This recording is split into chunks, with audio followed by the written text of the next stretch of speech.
Era un momento terrible.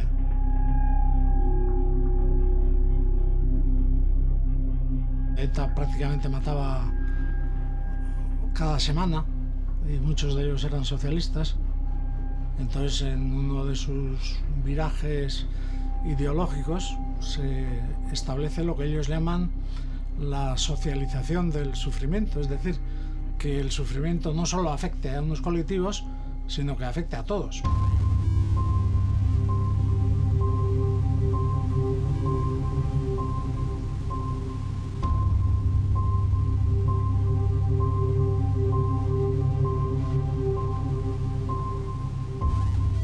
Tenías que aceptar que te podían matar, que el siguiente podía ser tú. Y una vez aceptado ese principio, el miedo desaparece. Me había dado cuenta de que para España el terrorismo era un problema más, pero bueno, era un problema que lo tenía ya asumido. Cuando aquí había un atentado, pues venían los ministros y tal, te daban unas palmaditas en la espalda y se iban a Madrid. Yo era un hombre defraudado ya con la política antiterrorista y cómo se hacían las cosas. Cuando se me presenta la oportunidad de hablar con Otegi, la reflexión que me hago es, pues esta es mi oportunidad.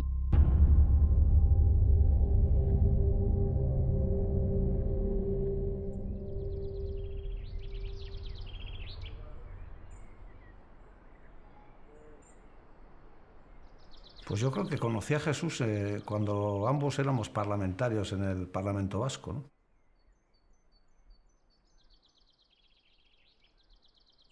Teníamos una cierta amistad de antes y empezamos a trabar una relación aquí en este caserío, aprovechando que Pello era amigo común de ambos. Era más que nada una conversación exploratoria que se hacía en torno a una mesa en la que Pello preparaba la comida y la cena.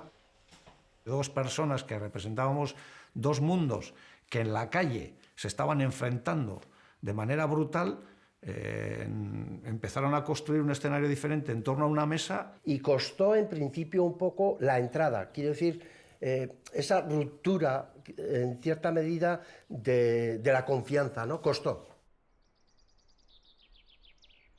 Las primeras palabras que le dije fue el de: mira, Arnaldo, llevamos toda la vida metidos en política, esto del terrorismo ni os sirve a vosotros para nada, a nosotros en cambio nos provoca mucho sufrimiento, nos hemos hecho ya mayores, tenemos hijos, se nos han crecido los hijos, vamos a dejar esto para la siguiente generación. Nosotros heredamos una situación de conflicto en el país. Cuando yo cumplo 18 años, ETA ya lleva 18 años actuando en el país, la represión está presente en las calles del país y sí que creo que nuestra generación sí tenía un poco la idea en la cabeza de que esta era una situación que nuestros hijos e hijas no debían heredar. Pero a la ejecutiva y al partido y tal no informábamos nosotros, ni tampoco informaba Arnaldo Otegi a los suyos.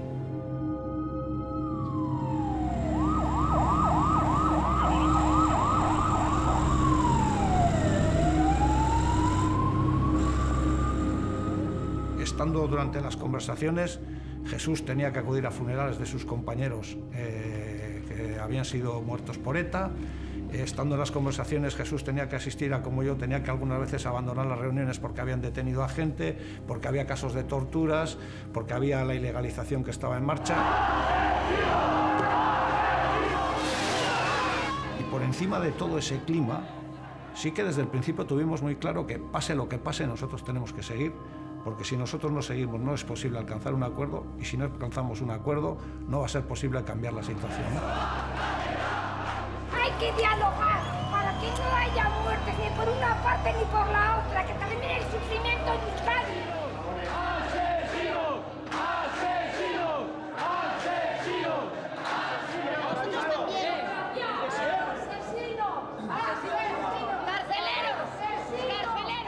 Pero aunque parezca mentira, Arnaldo Otegi y los suyos, supongo, no eran conscientes de que nosotros éramos víctimas y que cuando nos mataban a un militante o mataban a un guardia civil o mataban a uno del PP, eso producía un disgusto y un trauma y un sufrimiento terrible. No, yo creo que no era consciente. Yo en cierta forma también me pasó lo mismo. Yo empecé a comprender también, porque hasta entonces te daba igual lo que le pasara al mundo del nacionalismo radical, ¿no? Pero ahí me empecé a dar cuenta que efectivamente ellos vivían también un conflicto muy importante, que tenían unos 1000 presos, eso implicaba a 1000 familias, bueno, y toda la historia anterior de las torturas que habían sufrido. En definitiva, me di cuenta de que frente a quienes negaban que existía un conflicto, me di cuenta que existía un conflicto de los gordos, de los gordos. Yo creo que entre Jesús y yo hubo empatía desde el primer momento. Es decir, Jesús y yo nunca hemos hablado del sufrimiento. No lo necesitamos. Ya sabemos lo que pensamos uno del otro y lo que pensamos, digamos, de lo que piensa uno con respecto al sufrimiento del otro, ¿no? Y yo creo que ese ejercicio lo que hizo fue personalizar en 2 personas el sufrimiento de 2 partes.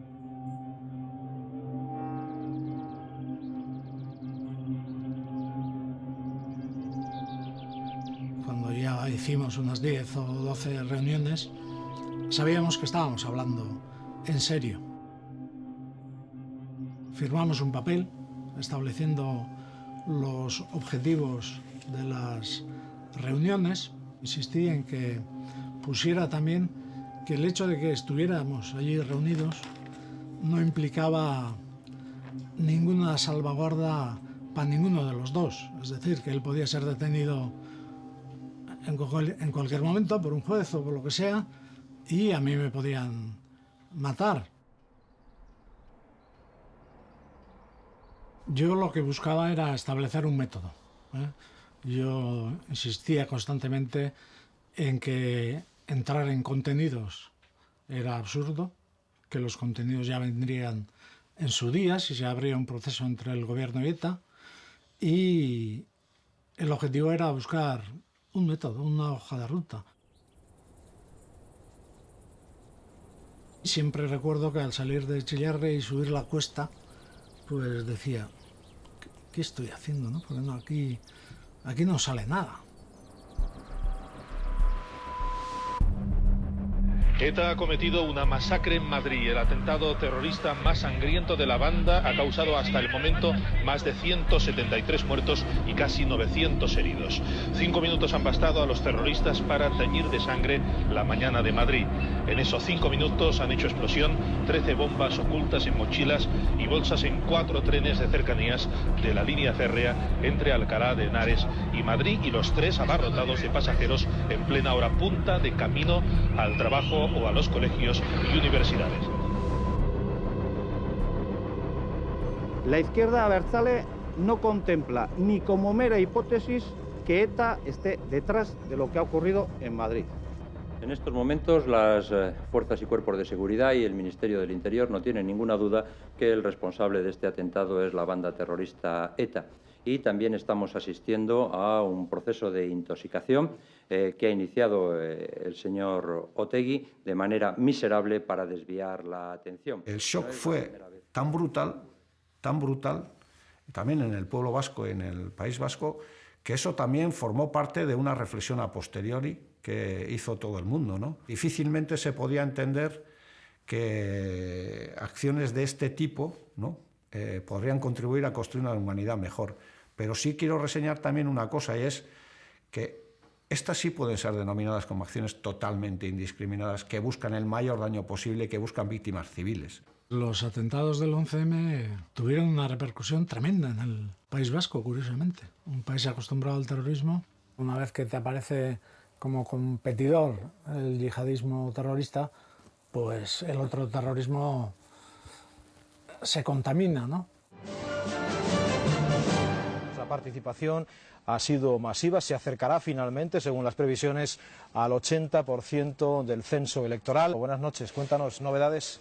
Sí tenemos novedades porque tenemos ya el 83,04% de los votos escrutados. El Partido Socialista con el 43,03% de los votos.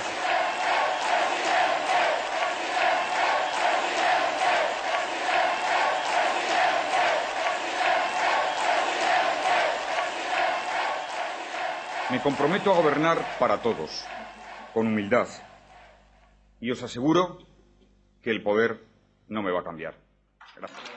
Todo lo que viví con mucho interés es el hecho de que Zapatero llegara al gobierno, porque todo lo que habíamos hecho hasta entonces pues eran castillos un poco en el aire, ¿no?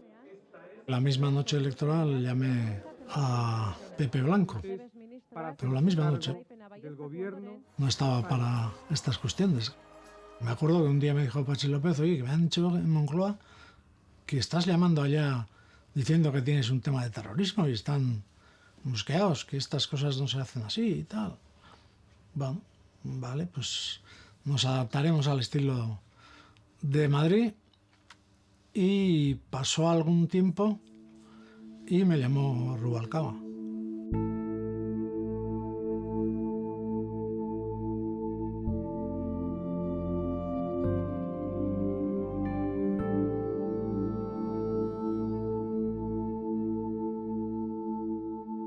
Jesús Eguiguren nos contó que había estado reuniéndose con Otegi en algún sitio de Guipúzcoa durante unos cuantos años. Nosotros no sabíamos eso. Es más, hoy puedo decir, si lo hubiéramos sabido, esas reuniones no se hubieran celebrado, porque no tenían sentido, pero se celebraron.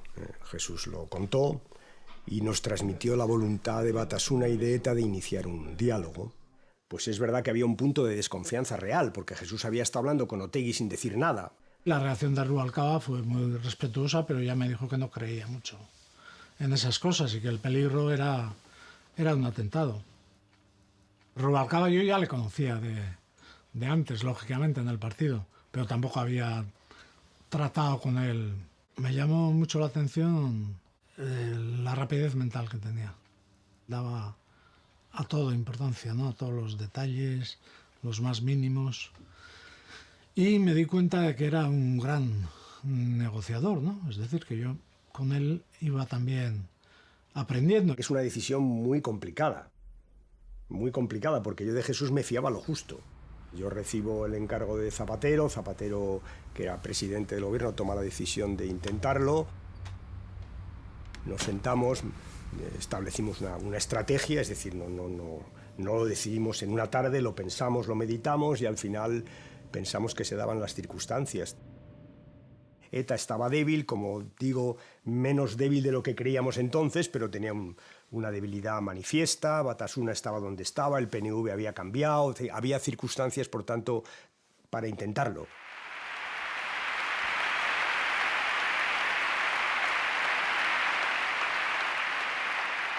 Hacer la paz significa sacar el conflicto político y armado de las calles y llevarlo a la mesa de negociación. Hacer la paz significa, además, buscar la alianza de nuestros adversarios y llegar incluso al final a buscar la complicidad de nuestros enemigos. Para nosotros y nosotras fue muy importante el acto de Anoeta porque se da una especie de corte con lo que ha sido una trayectoria de entender que los problemas políticos de este país los van a resolver una organización armada y un Estado. Y nosotros ahí lo que hacemos es dar un salto y decir, no, los problemas políticos de este país se tienen que resolver entre las formaciones políticas, los movimientos sindicales, los movimientos populares del país, ¿no? Arnaldo Otegi ha hecho un discurso por la paz, por abrir una etapa política distinta en Euskadi. ¿En qué momento yo veo a Eguiguren la primera vez? Creo que es en verano del 2004, que efectivamente es cuando me traslada una carta de la dirección de ETA para el presidente del gobierno pidiéndole establecer un diálogo, y a partir de ese momento pues mantuvimos un conjunto de reuniones para ver cómo organizábamos ese diálogo. Nosotros abríamos las cartas.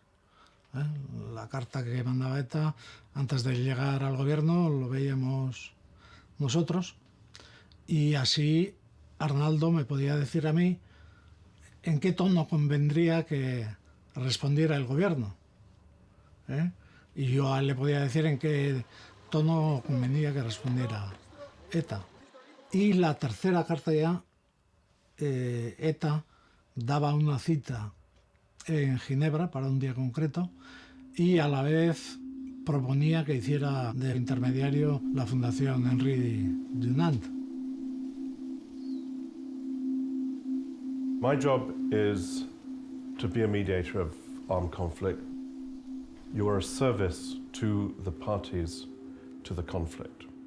You built up, if in the armed group in particular, you built up a constituency which believes in the struggle, which has lost lives, which has destroyed lives. And suddenly now you're going to talk about peace. It's a massive shift, and it's risky. So for the government, and it's very true in this case, the idea of talking to terrorists, talking to the armed group which has caused such suffering in their view, is equally risky.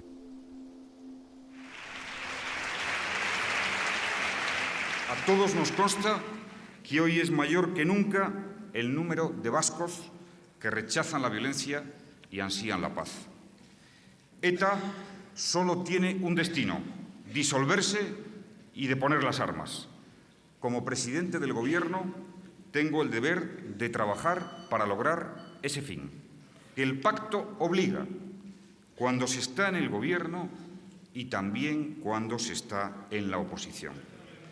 El fundamento de Ajuria Enea es el pacto político más completo que han hecho los demócratas para acabar con ETA. Es que con ETA se hablaba del final de la violencia, pero no de política. Del final de la violencia, de cómo dejaban las armas, de qué pasaba con los presos, de cómo se verificaba el final de la violencia. Eso es lo que se podía hablar con ETA una vez que ETA hubiera manifestado clara y nítidamente que estaba dispuesto a acabar con la violencia. El pacto no permite pactar con los terroristas. Yo estoy de acuerdo. Usted, por el contrario, busca una negociación con ellos. El pacto ni siquiera permite negociar con quien pacte con los terroristas. Yo estoy de acuerdo. Usted, por el contrario, busca un acuerdo para negociar con los terroristas. El pacto rechaza cualquier precio por la paz. Yo estoy de acuerdo. Usted, por el contrario, está dispuesto a que paguemos un precio por lo que nos han robado. Señorías, hoy reitero ante la Cámara que el fin de la violencia no tiene precio político, pero la política puede contribuir al fin de la violencia. Es usted quien se ha propuesto cambiar de dirección, traicionar a los muertos y permitir que ETA recupere las posiciones que ocupaba antes de su arrinconamiento.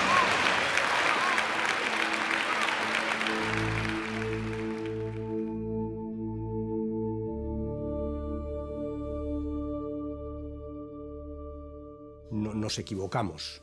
Lo que nunca pudimos pensar es que no solo no nos iban a apoyar, sino que sistemáticamente iban a intentar que esto no saliera, con manifestaciones, con declaraciones, con interpelaciones parlamentarias.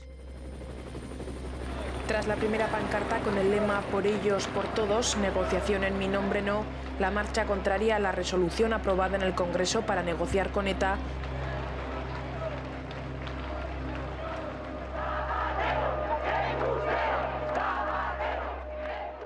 la unidad para dar cobertura a un proceso de negociación o de resolución de conflictos me parece un disparate. El concepto de la unidad depende del proyecto que está detrás de la unidad. Es decir, yo creo que hay que estar unidos en proyectos en la buena dirección. Estar unidos en proyectos en la mala dirección, en mi opinión, significa una aberración.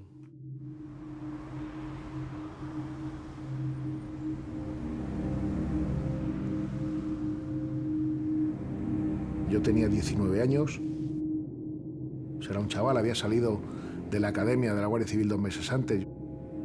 Nos montamos en un microbús, 16 guardias civiles, y al llegar a la Plaza República Argentina, de pronto colores, amarillo, rojo, negro, y bueno, pues un vacío tremendo, se me perforan los tímpanos de la explosión, o sea, se me quema el pelo. Estás en el filo de la navaja, y en ese momento yo caí del lado de la vida. Kenneth Brown, que fue un ciudadano americano, que era comercial de la empresa Johnson & Johnson y estaba haciendo footing, y que yacía en mitad de la Plaza República Argentina. La bomba lo había desplazado 20-30 metros, yacía en un charco de sangre. Al final falleció. Para mí fue muy importante de que el año pasado, 30 años después, viniera su viuda y, perdone que me emocione, pero fue para mí cerrar un círculo importante. De que fue el primer coche bomba que ETA explota. Quizás fue un poco como, pues bueno, pues como una prueba que hizo ETA, porque desgraciadamente un año después en la Plaza República Dominicana asesina a 12 compañeros míos ya perfeccionados esos coches bombas.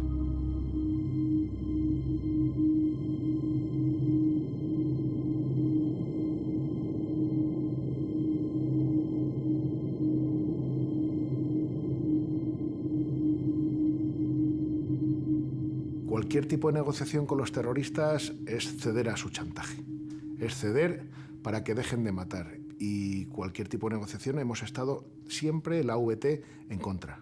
Siempre hemos estado en contra de esas negociaciones porque era buscar algo, o sea, es cederles algo que no tenemos por qué cederles los ciudadanos. O sea, en democracia no se les puede dar, o sea, a un pederasta no se le puede dar un premio por dejar de violar niños. A un terrorista no se le pueden dar premios por dejar de asesinar.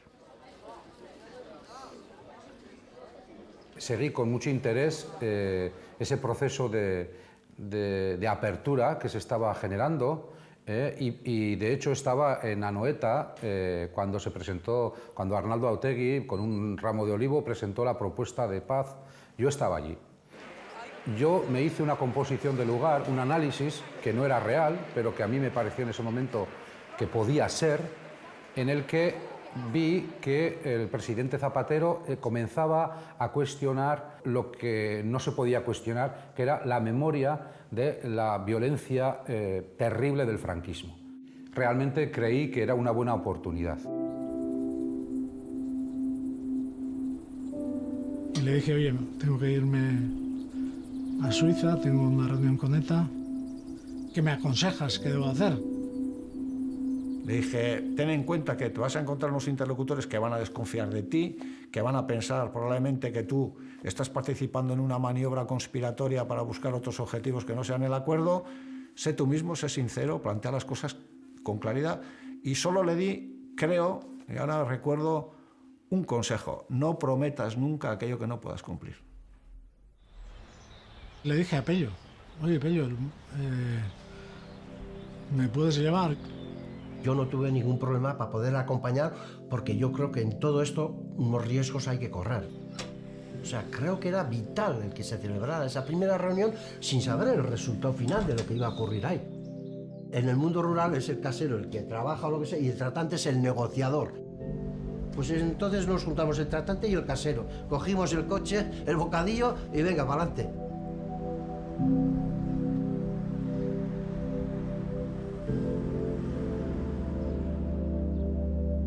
Preguntamos en recepción a ver si alguien había preguntado por mí y nos dijeron que no. Yo tenía el teléfono del centro Henri Dunant y les llamé y les dije, oye, que aquí no ha aparecido nadie. Tenía temor de que pasara, de que aquello saliera mal. Tenía todo tipo de temores, ¿no? de que Jesús tuviera un disgusto. Me llevaron a un hotel, me subieron a un salón, abrieron la puerta, entré y me dijo el de la Henri Dunant, aquí George, refiriéndose a Urruticoechea, y aquí Miguel, refiriéndose a mí. Nos dimos la mano, nos saludamos en euskera, Urruticoechea o Josu Ternera, y yo ya nos conocíamos. ¿Qué ventaja tenía Josu Ternera? Que sabía lo que era un parlamento, que sabía las reglas del juego, de la democracia, había estado dentro de esas reglas del juego. Le podían gustar más o menos, se las querría saltar o no, pero las conocía. George, as it became clear to us very quickly, had extremely well-developed, articulated ideas about the process. And he said, you know, we're going to do this, we're going to get to point zero, the point at which the negotiation begins, and after that you negotiate towards a particular end that you have identified. In the case of the Spanish side, my first impression was of a man who was a bit anxious, rather eccentric, not exuding focus and energy and drive, but with massive hidden reserves of emotion and intellect. Jesús Ternera había sido dirigente durante muchos años, se le atribuía al menos el ser dirigente, pues en los años en que se empezaron a poner coches bomba contra cuarteles de la Guardia Civil y contra determinados edificios. Es decir, que en su día se le presentó como el terrorista más cruel. Jesús tenía una cierta prevención, que me la expuso en muchas ocasiones, ¿no? Que fue, oye, yo no me voy a encontrar allí con una delegación que sea absolutamente irracional y que eche por tierra todo lo que hemos hecho y tal. Entonces, cuando me dijo que había estado con él, yo me alegré, por dos razones. Una, porque Jesús ya le conocía de antes, sus hijos son de parecida edad, y yo creo que eso contribuyó a que Jesús estuviera, digamos, instalado más cómodamente en ese espacio de conversaciones. Hablé yo el primero y le dije que veníamos a negociar en serio. Él respondió en el mismo tono y me dijo que ya como primer gesto habían decidido no atentar contra los políticos, ¿no? Y entonces le contesté, ahórrate el gesto porque para mí es tan importante un guardia civil que un político. Quedamos en que nos reuníamos a las mañanas y a la tarde lo tomábamos libre para preparar cada uno, por su parte, la reunión del día siguiente.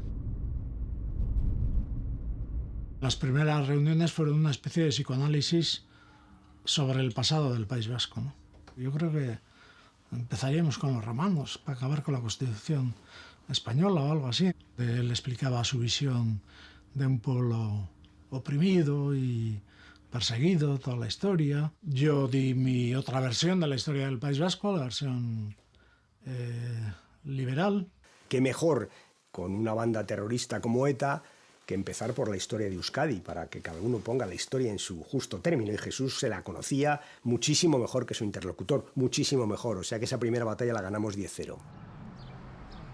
La segunda parte fue hablar sobre la situación actual del conflicto, para pasar ya en la tercera parte a buscar una vía o una hoja de ruta que permitiera al gobierno y a ETA negociar y resolver el conflicto. La discusión todo el tiempo era que con ETA se hablaba del final de la violencia y de la política se hablaba con los políticos, con los representantes de los ciudadanos. Esta es la discusión. Esto es lo que Otegi y Jesús diseñan. Y a mí me parece válido. Todo el mundo dice que con ETA no hay que hablar de política, pero aquí ha hablado de política con ETA todo el mundo, incluido el Partido Popular. Porque yo fui parte también de las conversaciones que en su día se mantuvo con el Gobierno Popular, en las que estuvo presente una delegación enviada por el señor Aznar, en la que hablamos de la autodeterminación del País Vasco, hablamos de Navarra y de todas esas cosas. Yo lo que traté de decirle es, sé totalmente firme y estate totalmente determinado y hazlo con contundencia, diciendo, mientras esto no exista una tregua, no va a ser posible continuar con esto. Rubalcaba siempre me decía, vuelve echando hostia de allá. No quería que estuviera mucho tiempo porque pensaba que se iba a descubrir la negociación. Pero yo fui con la idea de hablar de lo que hubiera que hablar hasta conseguir lo que quería conseguir, ¿no? El coche bomba ha estallado en el parking exterior del Estadio de la Peineta, en el barrio de San Blas. La explosión ha ocurrido cuando la policía ya había acordonado la zona. No ha habido heridos y tan solo han resultado afectados los vehículos cercanos. Me llamó Rubalcaba y me dijo que me volviera a España, que habían puesto una bomba y que no se podía seguir hablando.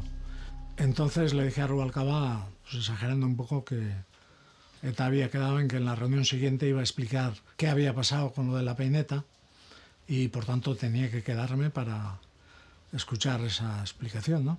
Dieron una explicación así un poco ambigua, como diciendo que son atentados que están preparados muy de antemano y que por tanto no tenían nada que ver con las conversaciones. Seguimos negociando. A medida que avanzaban las reuniones, pues empezamos a hablar de nuestra vida, ¿no?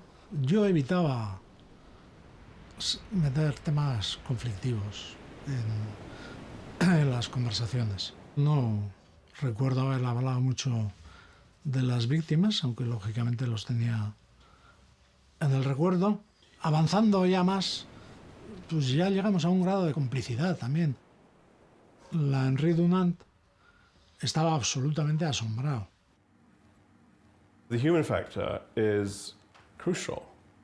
It's people with their seizing of opportunities or missing them who make things happen. Josu Urtikoetxea lo que insistió mucho es que él no era el jefe de ETA, que era un interlocutor en nombre de ETA y que la policía española en toda la historia de ETA no había conseguido enterarse de cómo era la dirección de ETA, que era una dirección impar, colectiva. Desde los años finales de los años 90 se había adoptado una estrategia que era que no podíamos ir eliminando el último de los escalones de ETA, que es el escalón operativo, el escalón de los comandos.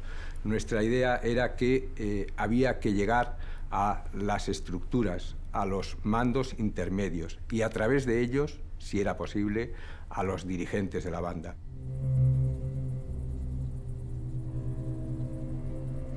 La Operación Santuario es la culminación de la lucha contra las estructuras logísticas y en esa operación también se logra la detención del que hasta entonces era el máximo responsable de ETA, que era Mikel Antza, que está 12 años dirigiendo el aparato político. Hay que tener en cuenta que el aparato político es el que marca realmente la estrategia de ETA. Saber quién era en ese momento, quién le relevaba, su relevo, la verdad no lo teníamos claro todavía.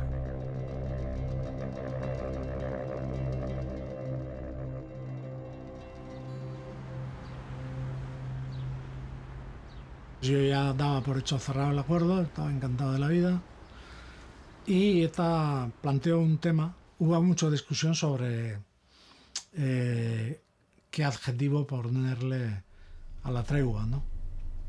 Y yo quería una tregua permanente, porque era el término que había utilizado el IRA en Irlanda, y ellos no querían permanente. Y entonces ese tema lo negociamos en euskera, porque en euskera resulta que no era incompatible, indefinido y permanente, era la misma palabra. Y al final aceptaron la tregua permanente, sí. Eguiguren, after all, was not an official of the central government. So he was kind of slightly disposable, if you like, if it didn't go well. Jesus felt like a man under great pressure. Bueno, el texto era mejorable, pero en fin, ya entiendo que al final, después de horas de discusión, o días, que fueron días, pues Jesús hizo lo que pudo. El texto era mejorable, pero en fin, en todo caso nos permitía arrancar, puesto que el texto lo que venía a decir es que ETA iba a declarar una tregua permanente, en fin.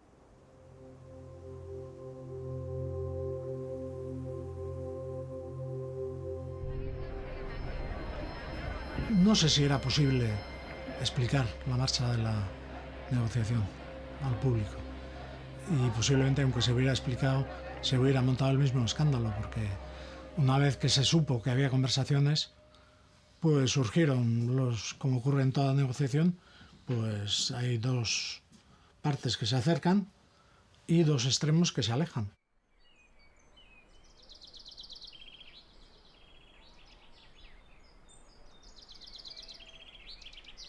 Cuando Zapatero anunció esas negociaciones que estás hablando, yo le escribí una carta a Zapatero, lo hice público, por supuesto apoyándole.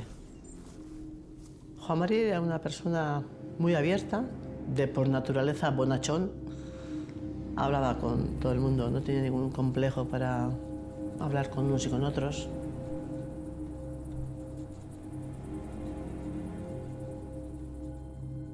Teléfono. Voy al teléfono, era mi hermana, y me dice: Maisabel, no salgas de casa. Ya lo sabía lo que había pasado. Ya intuí que algo había pasado. Todavía parece ser que estaba vivo, pero luego ya al rato me avisaron que había muerto. Y nada, pues me dejaron verle y la verdad es que En el aspecto parecía como si estuviese dormido, porque no se le notaba nada, tenía la cabeza vendada y además intuí como que tenía una sonrisa, ¿no? Una sonrisa de victoria, de decir, me han matado, pero no sé cómo deciros. Intuyo que esto va a servir para algo, ¿no?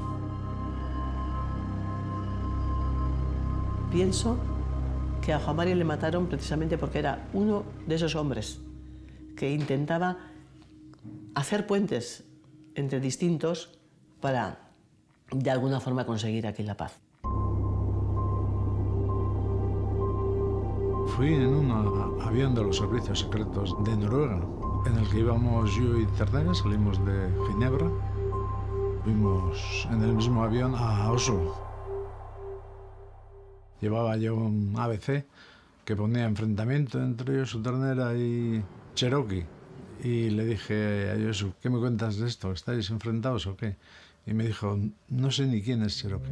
Cherokee era el jefe del aparato militar desde el año 2003. Tenía un cierto carisma para su gente, porque era el encargado de contactar y dar instrucciones de último momento a los comandos. De él hemos intervenido muchas comunicaciones en las operaciones que hemos realizado y siempre tenía la frase de que había que poner muertos sobre la mesa, preferentemente uniformados. Del ambiente ese eufórico que se dio en Ginebra cambió radicalmente en Oslo, ¿no? La sorpresa fue que planteó muchas pegas al texto de Suiza. Quería hacer muchos cambios. Todo el problema se resumía en una cuestión. Nosotros en Ginebra habíamos acordado, más o menos en términos, yo creo que no estaba en el acuerdo, pero bueno, que durante el proceso de negociación no se producirían detenciones. Recuerdo que decíamos pues levantar el acelerador, ¿no?, en ese tema. Y él estuvo ya con los abogados y tal, al ratificar el papel, pues se dio cuenta de que no estaba asegurada la no detención de la gente, ni de los interlocutores, ni de los miembros de ETA. Y yo decía que no había forma de dar más garantías en ese sentido, ¿no? Nosotros aprendimos en la tregua del 98 y del 99 una cosa que yo nunca olvidé, y es que mientras que había tregua, ETA llenó España de comandos. Es decir, que ETA, como un ejército, que es lo que ella se creía, ETA siempre se creyó que era un ejército, utilizó las negociaciones de paz para prepararse para la guerra. Nunca bajamos la guardia. Por eso lo he explicado una y otra vez. Yo les dije a las fuerzas de seguridad, oye, tienen que sentir nuestro aliento en su cogote. Seguíamos desarticulando comandos, seguíamos tratando de captar información. O sea, no había ningún cambio entre que la organización estuviera en tregua o no. Para nosotros eso era indiferente. Una cosa eran las negociaciones que se llevaban a cabo a nivel político y otra cosa es la actividad policial que tiene que seguir su desarrollo normal. Y es entonces cuando me levanto, como gesto para decir que por ahí no sigo. Entonces el Henri Dunant me dijo, vamos a dar un paseo para tranquilizarnos. Y ahí en ese paseo, pues fueron duros conmigo, ¿no? Porque me dijeron, no eres el de Ginebra, has venido muy agresivo y muy cabreado, tus temores son injustificados porque nosotros ya sabemos más o menos los cambios que quiere plantear ETA en el texto y no alteran en lo fundamental el acuerdo de Suiza, y me pidieron que volviera a ser el mismo hombre dialogante. For George, this was his mission to deliver finally in his organized way on what the armed struggle had failed to deliver on. You know, he was on Calvary here. He was really, this is going to happen. Cerramos el acuerdo, supongo que hacia las 8 de la tarde. Estuvimos cenando, los de la Henri Dunant, ETA y yo, y en un ambiente un poco de celebración de que habíamos cerrado el acuerdo. Yo todavía no había llamado a Rubalcaba. Lógicamente, Rubalcaba, cuando le leí el texto, pues quiso sacar un poco más, ¿no? Que en el fondo no cambiaba el significado del texto. Pero Rubalcaba, como afinaba tanto...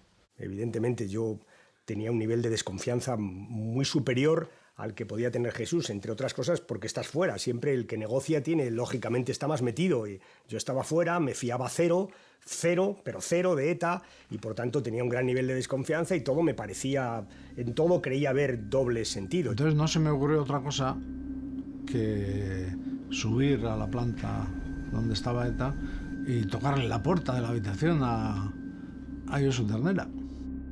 La reacción suya fue la de decir: ¿qué haces aquí? ¿Cómo planteas una cosa de estas a estas horas, cuando has tenido mucho tiempo para poder plantearlo antes? Me parece fatal. Ya hablaremos mañana, hoy no quiero hablar nada. Landry Dunant vino pensando que se trataría de algún asunto sin importancia, y fue la cosa calentándose. Y Josu Ternera me dijo: porque tú eres un mal abogado, que no eres fiable. Entonces pues yo tiré para arriba también, ¿no?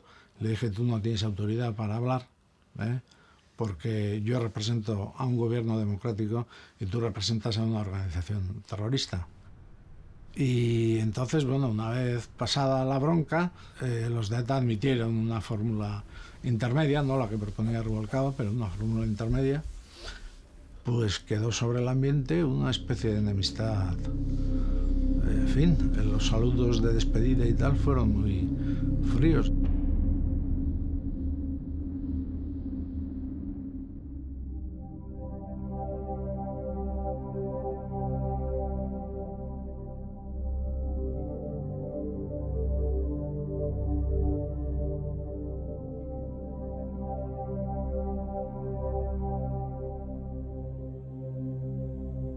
ETA then went into consultations for a very long time.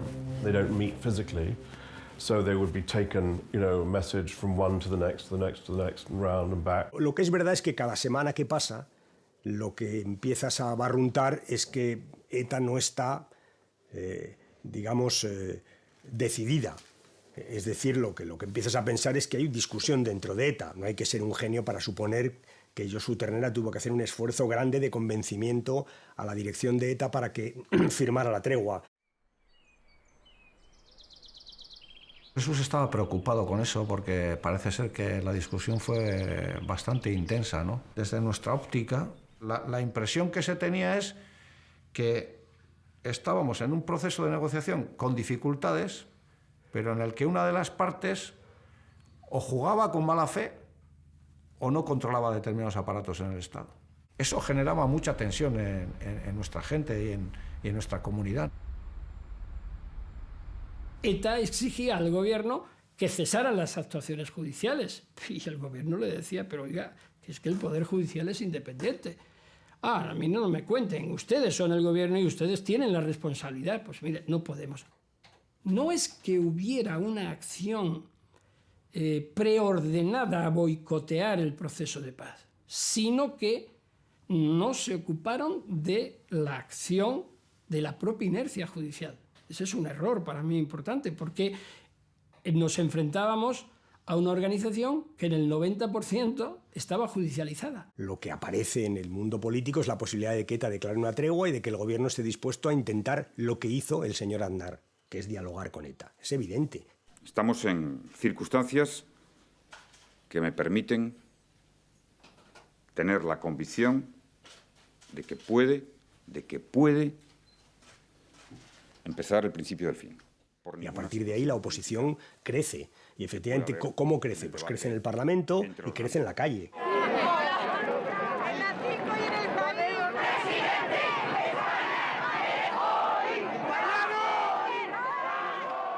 Que el presidente del Gobierno, ya que no quiere explicárselo al Partido Popular, le explique al conjunto de los ciudadanos españoles sus objetivos y su estrategia en la lucha contra el terrorismo.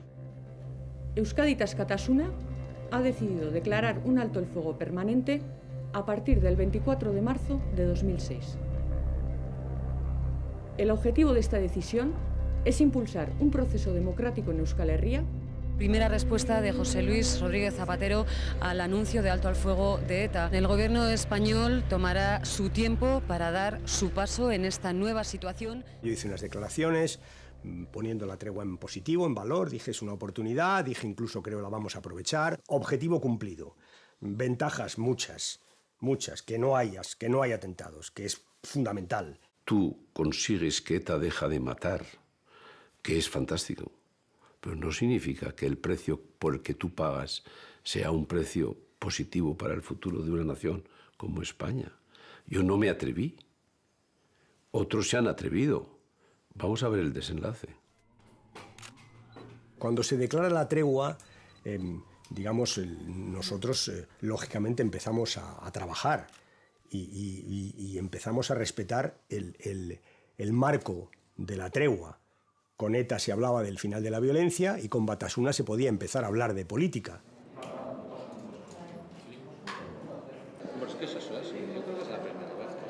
Hicimos lo que teníamos que hacer. Aquello nos costó, sobre todo a Pachi y a Rodolfo, le costó un verdadero disgusto. Las asociaciones de víctimas las que efectivamente llevan esto a los tribunales. El objetivo era terminar con lo que era una realidad absolutamente dramática para el conjunto de la sociedad vasca, con la existencia de una organización terrorista que decía actuar en nombre del pueblo vasco. Y por eso hemos animado siempre a gobiernos o a partidos que sustentaran los gobiernos a dialogar tanto con ETA como también con la izquierda abertzale. Ahora sí que estamos dialogando con ETA. A Javier Moscoso se incorpora y luego José Manuel Gómez Benítez. ETA dijo que no empezaban todavía a negociar, por tanto no empezaba a correr la hoja de ruta, porque el gobierno estaba incumpliendo los acuerdos y trajo una relación detallada de cuántos controles había habido, de cuántas detenciones había habido. Pero bueno, todas las explicaciones que dimos fueron inútiles, estaban cabreados, y insistió Josu Ternera en que trasladáramos al gobierno que estábamos jugando con fuego. Quiero anunciarles que el Gobierno va a iniciar un diálogo con ETA manteniendo el principio irrenunciable de que las cuestiones políticas solo se resuelven con los representantes legítimos de la voluntad popular. Les digo que el Gobierno respetará las decisiones de los ciudadanos vascos que adopten libremente y en ausencia de todo tipo de violencia y de coacción. Bien, esa declaración parece ser que había sido pactada para leerse solemnemente en el Parlamento español, sitio muy simbólico, pero el presidente Zapatero la leyó en un vestíbulo del Congreso. Entonces es cuando yo me doy cuenta de que nuestras organizaciones están intentando buscar una salida que no rompa con la Constitución.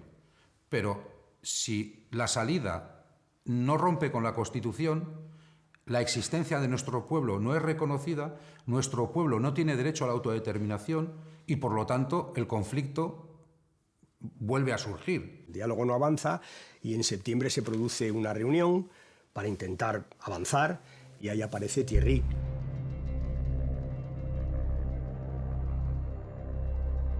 Cuando le vi, le conocí en 5 segundos y ya sabía cómo era, porque era el típico, pues al igual que Josu, era el típico representante de un tipo de vasco estirado.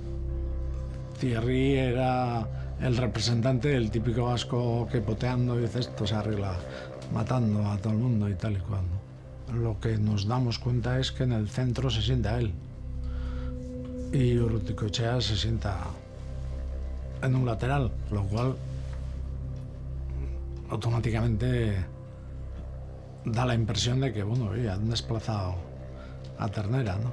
Yo recuerdo perfectamente, me acuerdo perfectamente de esa noche que me llamó Jesús y me dijo, ha venido uno nuevo, y le dije, ¿ha llevado la voz cantante? Me dijo, sí, se ha presentado vagamente, ¿sabemos quién es? No. Y entonces le pregunté 2 cosas, 2. Le pregunté, ¿ha hablado mucho de política? Y me dijo, sí. Y le dije, ¿ha dejado hablar a Josu Ternera? Y me dijo, no. Cogí el teléfono, llamé a Zapatero y dije, esto ahora sí que se pone mal, mal, mal del todo.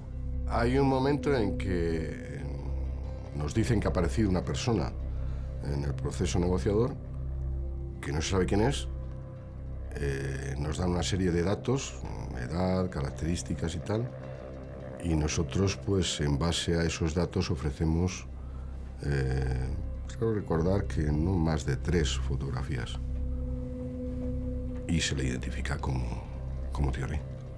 It was dramatic change. He wasn't a politician. It was clearly a decision from ETA. He'd lived in a world, evidently, where that's how it worked. You give instructions, they carried them out. Entonces Otegi me llamó un día y me dijo que la forma de obligarle a ETA a que empezara a negociar quizá sería que el PSOE, Herri Batasuna y el PNV llegaran a un acuerdo político sobre el futuro de Euskadi. Puesto que la mesa técnica con ETA no avanzaba y puesto que ETA parecía que tenía mucho interés en hablar de política, aparte de decirle que no, lo que hacemos es poner en marcha una discusión política con el PNV y con Batasuna. Me encargué de llamarle al PNV y de explicarle lo que pasaba. El PNV era muy incrédulo y se dio cuenta de que durante tantos años, en Silerre y después en las negociaciones, no habíamos hablado de ningún contenido político, solo habíamos hablado de método. En aquel momento estaba Josu Jon Imaz de presidente del PNV, que era un hombre muy sensato y muy inteligente, y con un acompañante también sensato e inteligente como Urkullu. Nos dijeron qué demontre podemos hacer porque esto se nos va al fracaso. Y fue cuando nosotros, el Partido Nacionalista Vasco, dijimos, bueno, ¿por qué no intentamos la triangulación? Buscamos un sitio en el que podamos hablar tranquilamente, buscamos la posibilidad de incluso retirarnos de manera discreta en un santuario como el de Loyola, de los jesuitas, atendido por unas monjas. Reuniones en las que había tensión y momentos en los que había posible complicidad también en cuanto a la búsqueda de un preacuerdo, de un acuerdo. La génesis de ETA, su origen y sobre todo su existencia es Euskadi y es la sociedad vasca o un sector minoritario, desgraciadamente, la que le da aliento hasta el final. Es ese apoyo social de un sector minoritario, pequeño, pero existente de la sociedad vasca la que justifica que ETA dure tanto. Es ahí donde hay que hacer la batalla política. Un tema que estuvo pendiente todo el rato encima de la mesa, el tema de Navarra, de la relación de Navarra con el resto de territorios. Aquel acuerdo, ¿qué permitía? Permitía entender que si un día los navarros y navarras decidían, junto con los vascos y vascas de Araba, Guipúzcoa y Vizcaya, conformar un marco confederal, federal, unitario, de la manera que se proponga, aquel acuerdo posibilitaba eso. Lo que había que hacer es convencer a los navarros. Y nosotros creíamos que eso era suficiente para seguir avanzando. Todo dentro de las normas legales, todo hecho democráticamente, todo hecho por consenso, pero era un acuerdo tremendo para aquellas circunstancias, porque al PSOE nunca le ha gustado hablar del País Vasco francés y de Euskal Herria y esas cosas, y el texto empezaba reconociendo que Euskal Herria era una nacionalidad. Yo creo que fue un esfuerzo que mereció la pena y que nos permitió alcanzar ciertos consensos y ciertos acuerdos. Siguió Rubalcaba apoyando. En los puntos difíciles, yo le decía a Josu Jon Imaz, oye, llámale a Rubalcaba y dile que esto es importante, porque si le llamo yo, me va a decir que no. Josu Jon y luego Íñigo han tenido un comportamiento exquisito, excelente. Nunca han pedido nada para ellos, siempre han trabajado por la paz en Euskadi. De Loyola se ha escrito mucho. Y cada uno ha contado su versión, como pasa siempre en estas reuniones. Loyola no acabó con acuerdo, no es verdad. Hubo una última reunión donde había un documento y el documento tenía enmiendas. De hecho, las del PSE las guardo, las conservo. Había muchas enmiendas. Y teníamos una botella de champán guardada ahí en Chillarre para cuando hubiera acuerdo. Y dijo Arnaldo, vamos a abrir la botella y tal. Y dije yo, espérate un poco porque tú has dicho que esto lo tiene que ratificar alguien, ¿no? Sí, la Mesa Nacional y tal. Y yo le dije, sí, la Mesa Nacional. Ya a estas alturas no nos vas a engañar. Tú vas a donde vas a pedir el visto bueno del acuerdo. Por tanto, la botella de champán Vamos a esperar un poquito. ETA tenía su posición con respecto a ese acuerdo y era una posición crítica con ese acuerdo. El problema no lo teníamos ahí, el problema lo teníamos en el seno de la izquierda abertzale, en la que había dos posiciones también. Y por lo tanto, a nosotros aquel acuerdo, si lo llegamos a suscribir, no nos hubiese generado un problema con ETA, nos hubiese generado un problema dentro de la izquierda abertzale, que era lo que queríamos evitar. Y Otegi cruza Francia para pedirle a ETA el acuerdo para firmar, o el ok para firmar ese acuerdo, y ETA le dice que no. ¿Por qué corta Loyola? Sobre todo lo que no le gustaba era que fuera Batasuna la que discutiera de política con el PNV y con el PSE. Por eso corta Loyola. ¿Qué es Loyola?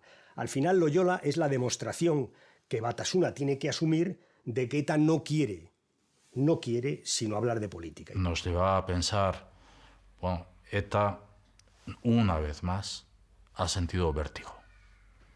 ¿Vértigo de qué?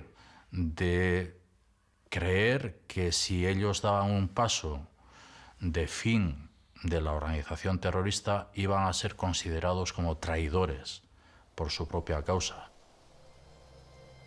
El robo de estas 350 armas es el primero que se atribuye a ETA desde que el pasado 22 de marzo anunciaran el alto el fuego permanente. Esta es la empresa en la que se produjo el robo y la policía francesa cree que ETA ha podido utilizar el vehículo encontrado anoche para huir de aquí. El diálogo democrático es imposible con violencia y para decirles que si de lo que se trata es de construir la paz en Euskadi sobre la convivencia, se trata de construirla respetando siempre la legalidad.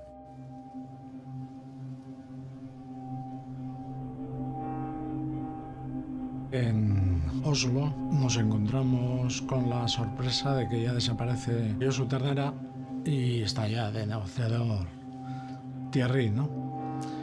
Entonces Thierry pide tener una conversación conmigo para tratar del tema. Y nada, nos buscamos un restaurante que me acuerdo que vino el camarero y dijo españoles, porque estábamos hablando en castellano, claro. Vi que en la conversación actuaba como si no conociera la hoja de ruta pactada con Ternera. El planteamiento un poco de Thierry era, mira, esto, tanta Henri Dunant, tanta mesa, tanta reunión, esto lo arreglamos tú y yo en un par de horas, hombre. Y entonces me acuerdo que le dije, pero ¿tú tienes mando en plaza? Y me dijo, lo que yo diga va a misa, soy el jefe. Lo de Navarra también sacó. Y le decía, ¿y qué hacemos con la gente que está en contra de la incorporación si es mayoritario? Y hacía una expresión así, con las manos, que nunca entendí lo que quería decir, que era como excluirlos o echarlos. El restaurante cerró después de las comidas y tal, pero fuimos a un hotel, nos llevó el servicio secreto y seguimos también hablando. Yo no salía de mi asombro. Me dijo, si se rompe esta negociación, vamos a convertir a España en un Vietnam. Y expresiones de ese tipo, ¿no? Me daba miedo hasta decirlos, ¿no? Porque podía parecer que yo estaba escuchando esas cosas y era cómplice. Jesús me contó una conversación tremenda que tienen en una comida o en una cena donde Jesús le dice, si esto acaba mal, vais a ir todos a la cárcel, y él le dice, y tú te pondrás corbatas negras, que yo le dije a Jesús, ¿cómo lo has aguantado? ¿Cómo no te has levantado y le has dicho, se acabó? I thought it was really tough on Jesus. I'm not sure he felt it was tough. I mean, Jesus is much stronger character than one thinks. And, you know, he just rolled with it and fuck off, really. Technically, as a mediator, it was a fascinating moment because you went from night to day or day to night in the changes of that leadership.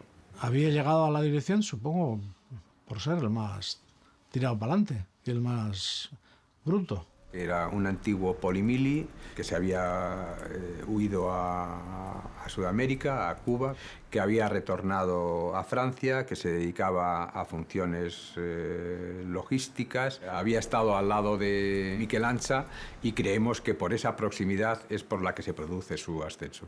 Otra vez empezó diciéndome, quiero que me pongas con el presidente del gobierno. Quiero hablar con el presidente del gobierno. Joder, ¿cómo te voy a poner yo con el presidente del gobierno, hombre? ¿Cómo va a hablar contigo con el presidente del gobierno? Me da igual. Quiero hablar con el presidente del gobierno y convencerle. Y tal.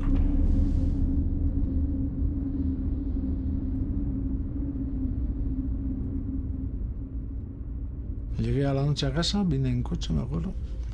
Me acuerdo que vine escuchando la COPE, además, que me estaban poniendo a parir. Y cuando llegué a casa le dije a Rafi, esto se acabó. La reunión no acaba con ningún acuerdo, pero acaba con el acuerdo de volver a reunirse. Y por tanto, de la reunión nuestros representantes vienen, digamos, razonablemente escépticos porque no se ha avanzado, pero bueno, por lo menos se han desbrozado algunas cosas. Y hoy les expreso una convicción. Dentro de un año estaremos mejor que hoy. No sé por dónde les vendría la información optimista, ¿eh? Y esa frase, pues claro, fue un error. En tan solo unos segundos, 3 de las 5 plantas del módulo D del aeropuerto de Madrid-Barajas se han venido abajo.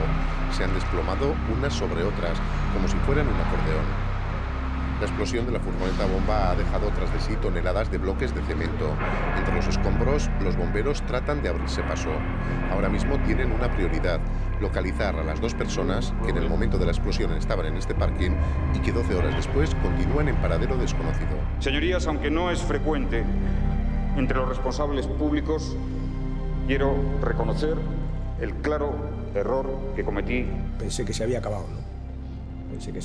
Pensé, bueno, ETA ha dinamitado la posibilidad de acabar con la violencia y sobre todo pensé, ETA ha dinamitado el punto 10 de Ajuria Enea, es decir, todo ha saltado por los aires, ¿no? Como no se dan las condiciones que establecimos, he ordenado suspender todas las iniciativas para desarrollar ese diálogo. El atentado de la T4 se produce cuando estábamos reunidos Otegi y yo en Chillarre. Arnaldo estaba deshecho, preocupadísimo, nervioso, y todo el rato decía, oye, a pesar de todo hay que seguir. Y yo le decía, pues no hay nada que hacer, esto se acabó, hombre. Quizá algún día empecemos otra, pero no, esto es la primera parte del partido. Ganaremos la segunda, decía, porque de ahora en adelante vamos a cambiar de actitud y no sé qué. O sea que desde el momento del atentado Arnaldo estaba decidido ya a hacer lo que hizo después, ¿eh? Me informaron que había muerto 2, entonces ya se hundió más todavía porque tenía la esperanza de que no hubiera muertos. Y yo recuerdo que estuvimos aquí, precisamente en este caserío esa mañana, frente a lo que era una catástrofe, en términos humanos, con la muerte de 2 inmigrantes ecuatorianos. Y uno tenía la impresión de que había levantado un castillo en el que se estaba generando una cierta confianza, que habíamos tardado años en hacerlo, que estábamos en la misma dirección y de repente una buena mañana el castillo salta por los aires. El proceso de solución al conflicto político vasco no está roto. Lo ocurrido hoy en Madrid, si se confirmara la autoría de ETA, no nos retrotrae de ninguna manera a un escenario anterior al 24 de marzo. Al día siguiente recuerdo que vi una foto que nunca he olvidado, ¿no? Que es una foto que están en el ascensor, la puerta no se ha cerrado todavía, los máximos responsables de Batasuna, estaba Otegi, yo creo que estaba Johnny Gorizelaya, me parece que estaba Permach, y creo que Rufi, Echeverría, sí. Me parece que estaban todos ellos, y cuando vi las caras dije, bueno, es evidente que ETA ha empezado a romper con Batasuna. Y nosotros esa misma mañana damos una rueda de prensa en la que exigimos a ETA que vuelva al estado de la tregua y que entienda que no puede haber un proceso con atentados.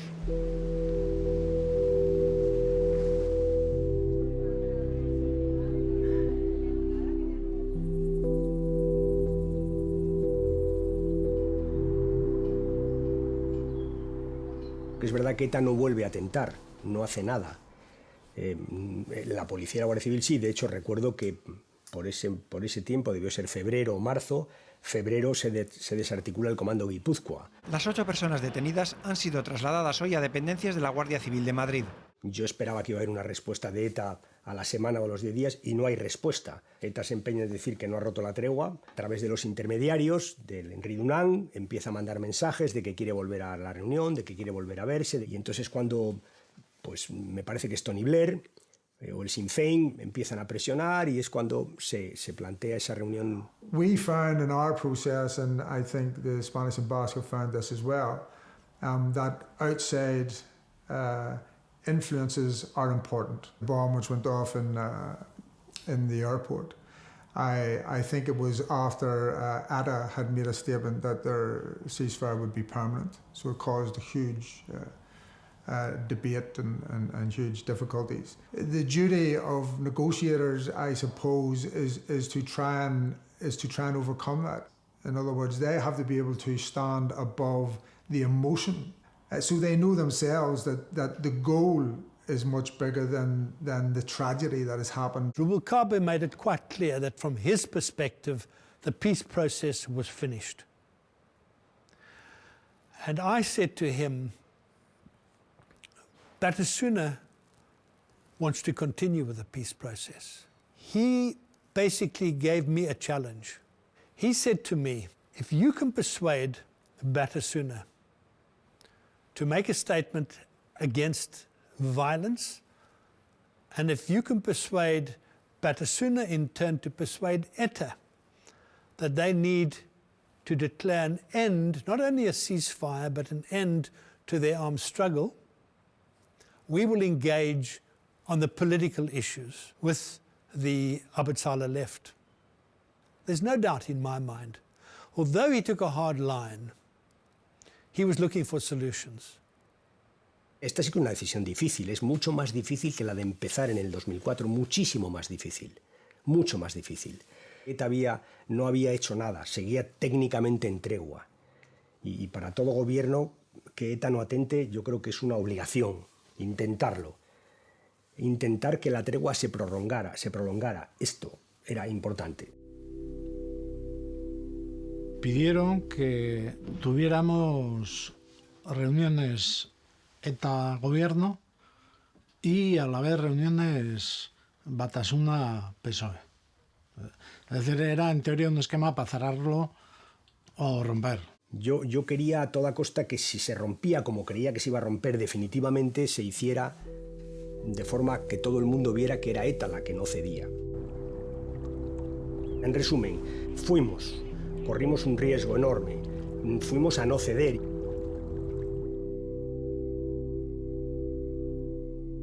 Claro, era la primera vez que Batasuna estaba ante la Henri Dunant, ¿no? Fueron todos con corbatas y todo elegantes para dar una imagen de gente civilizada y tal, pero no trajeron ninguna propuesta nueva. Dijeron, en 2 años Euskadi y Navarra tienen que ser una comunidad autónoma y tienen que tener el derecho de autodeterminación. Todos nos quedamos así. Me acuerdo que me levanté, fui a la pizarra y hice el esquema de cómo, partiendo de la situación legal actual, a través de reformas en Navarra, reformas en Euskadi, etcétera, se podía llegar a una comunidad compartida. Sería un poco largo de explicar en qué consistía todo el proceso, pero bueno, lo puse en una pizarra que había ya. Y entonces Batasuna dijo, hombre, pues esto ya es otra cosa. Y alguien de la comunidad internacional se acercó a mí y me dijo, las cosas están muy mal entre ETA y el gobierno. ¿Qué opinas o qué opinión tienes sobre la propuesta que acaba de hacer Eguiguren? Y yo le dije, si el Partido Socialista hace esa propuesta, nosotros la firmamos. Me dijo, independientemente de lo que ocurra en la otra mesa, independientemente de lo que ocurra en esta mesa. Aceptamos que hiciera la propuesta, pero la propuesta que hicieron tampoco valía. Supongo que lo hicieron de acuerdo con ETA, porque seguían insistiendo en el plazo de los 2 años. Había que saltarse la democracia y había que saltarse todo, por tanto, es que no nos dejaron ni la más mínima esperanza de poder decirles algo, ¿no? I thought Batasuna was, trying hard, but could not make an impression on ETA. Hablé con Otegi mucho, le dije, oye, ¿pero qué pasa? Ahora todo esto lo vamos a romper. Y no le vi en disposición a hablar, vamos. Se volvió un hombre duro allá. What's so true about peacemaking is that the most difficult element of it is for the leaders at that table to say to their base, we're going to stop this war now. And I think Otegi very conscious of that fate had handed him quite a difficult role. He had a responsibility with that power because he couldn't deliver on what he wanted, which is different from what ETA wanted.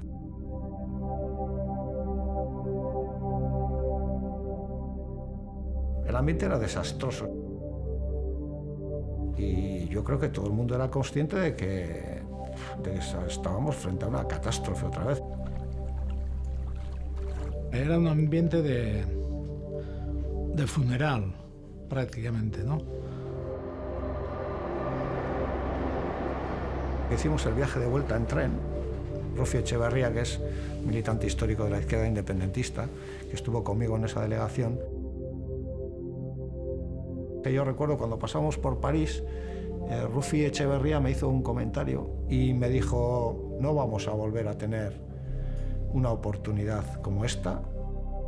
Empezamos a pensar en que las cosas tenían que hacerse de otra manera.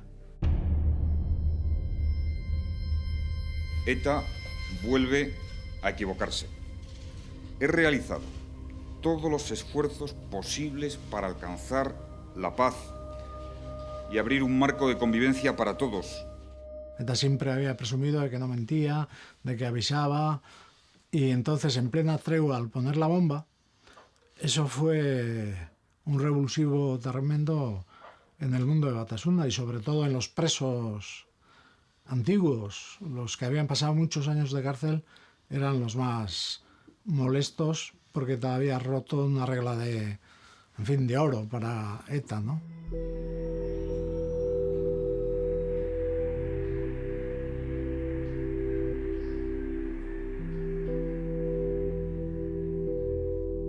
Yo creo que en torno a la utilización de la violencia con fines políticos se genera una mentalidad que vayas pensando que la propia actividad es importante, que pasa a ser lo más importante, que vas justificando lo que antes era injustificable, que vas autoalimentándote de tus razones, de tu seguridad, de creerte que eres el que estás dando el que más. Hombre, nosotros conocíamos las diferentes posturas que había y las diferentes actitudes, sobre todo, ¿no? Lo que representaba Josu y luego los otros que le sustituyeron, ¿no? pues representaban ese sector que había dentro de ETA, esa mentalidad que había dentro de ETA y también dentro de un sector de la izquierda abertzale. También no era solamente dentro de ETA, era también dentro de un sector de los aparatos de la izquierda abertzale. Que tenían ese tipo de mentalidad, ese tipo de actitud y que han llevado a ETA pues, al desastre al que han llevado. Yo entrego un escrito, 2 copias, le entrego ese escrito a un amigo mío con el que ya empieza a tener grandes diferencias políticas. Este amigo me dice, pero aquí hay 2 copias, le digo, por favor, darle la otra copia a Arnaldo. Lo que decía era que las negociaciones iban mal porque no había suficiente fuerza para obligar a una ruptura democrática. Por lo tanto, había que actuar en todos los frentes de lucha, sí, por supuesto. 2 gardes civils rentrent dans la cafétéria de ce supermarché pour boire un chocolat. Dans le café à côté d'eux, 2 hommes et une femme attablés parlent espagnol. Ce sont des membres présumés de l'ETA. Ha habido un tiroteo en Francia. Primera noticia, flash, que hay fallecidos y pueden ser guardias civiles. Y al cabo de unos momentos nos dicen, son 2 guardias del GAO, Fernando Trapero y Raúl Centeno. Yo recuerdo ese momento porque la verdad es que apoyé la cabeza sobre los brazos en la mesa y yo creo que lloré un rato, no sé cuánto lloré, porque a uno de ellos, a Raúl Centeno, yo lo conocía mucho, se había criado con mis hijos en el cuartel de batalla de Salado aquí en Madrid desde que tenían 5 años. Dentro de la vorágine de novedades, de comunicar al ministerio tal, una de mis preocupaciones fue llamar a mi casa para que uno de mis hijos que estaba allí pues controlara a su madre para que no se enterara por la televisión. No pudo ser así. Mi mujer se enteró cuando estaba comprando en el supermercado y se desmayó en el supermercado. Es cierto que aquella noche yo tuve una reunión durísima con los compañeros de los guardias civiles asesinados, en la que me acompañó la ministra Aliot Marí, que estuvo toda la tarde conmigo y se quedó a una reunión que ya sabía que iba a ser dura, porque los guardias civiles se quejaban de que entraban en Francia sin armas. C'était un moment extrêmement fort qui a probablement resserré encore les liens entre policiers, gendarmes français et membres de la garde civile et entre les deux ministres. Chacun remplissait son rôle de part et d'autre de la frontière, c'est-à-dire que la gendarmerie française, et c'est d'ailleurs une de ses missions, avait aussi un rôle de renseignement, parce que les gendarmes, étant très près de la population, on leur signale souvent des choses qui paraissent anormales ou des personnes qui ont des comportements un peu bizarres. Donc cela leur permettait d'avancer, et donc à partir du moment où il y avait une volonté de coopération, on pouvait échanger ces renseignements et mieux cerner la présence éventuelle de membres de l'organisation. En ese momento ETA recupera los atentados y la policía y la Guardia Civil, que nunca habían bajado la guardia, siguen con las detenciones, ¿no? Es cuando yo creo que se ve hasta qué punto unos y otros habían preparado este escenario, pero lo habían hecho mucho mejor las fuerzas de seguridad del Estado que la propia banda terrorista, ¿no? Desde el mismo día en el que ETA rompe la tregua, nosotros concentramos nuestro esfuerzo de comunicación, entre otros en Batasuna, a la que dirigimos sistemáticamente un mensaje, que era o votos o bombas. Tenéis que elegir. O convencéis a ETA de que deje la violencia o os separáis radicalmente y fehacientemente de ETA. Este fue el mensaje, siempre, o votos o bombas. Era el cambio de estrategia. A partir de ahora esto se tiene que construir en términos democráticos, en términos de acumulación, en términos de una línea política que renuncie a legitimar la violencia como instrumento para conseguir objetivos políticos en el país, ¿no? Bueno, nosotros hicimos ese trabajo, sabíamos que teníamos el tiempo contado para hacer ese trabajo, sabíamos que nos iban a detener, sabíamos que nos iban a encarcelar, lo sabíamos a ciencia cierta, sabíamos eso por varias fuentes de información. Pusimos en marcha todos los instrumentos del Estado de Derecho, entre otros la ley de partidos, que es una ley que pactamos con el gobierno Aznar y que finalmente todo el mundo reconoce hoy, o mucha gente, que ha dado buen resultado. La ley de partidos, que nos permitía perseguir a las organizaciones partidarias que tuvieran una relación directa y que se demostrara que eran parte del entramado de ETA, es el caso de Batasuna. Bueno, mi papel cambia. Para muchos soy un fracasado, porque había pasado tanto por el proceso. Pero bueno, como si hubiéramos juramentado a seguir con el tema, seguimos reuniéndonos. En esas reuniones lo que me servía era para estar informado de cómo iba la cosa, ¿no?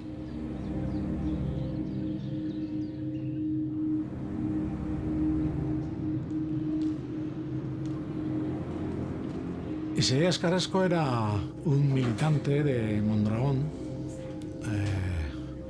un hombre muy abierto, muy afable, que andaba mucho en la calle. Era una presa fácil porque no tenía escolta ni tenía nada, trabajaba en la autopista y mi relación con él era básicamente a través de mi mujer, ¿no? que era de Mondragón. A mí me avisa del asesinato de Isaías Carrasco la mujer de Jesús Eguiguren.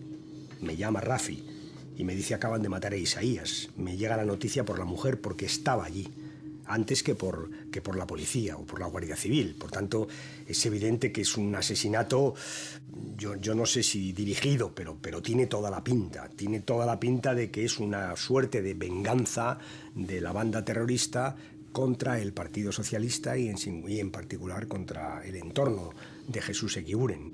A mí me llamó también, porque ella estaba en el lugar, claro. O sea que, en fin, se dieron todas las circunstancias para que fuera mayor el trauma.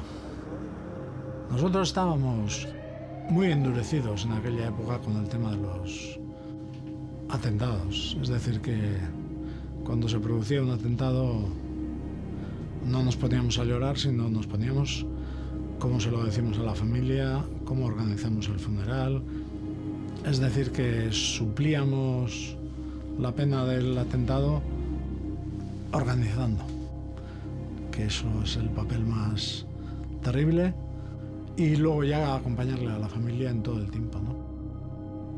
Yo solamente he llorado una vez por los atentados, que fue en 1984, cuando mataron a Enrique Gesas. No he vuelto a llorar en la vida con un atentado.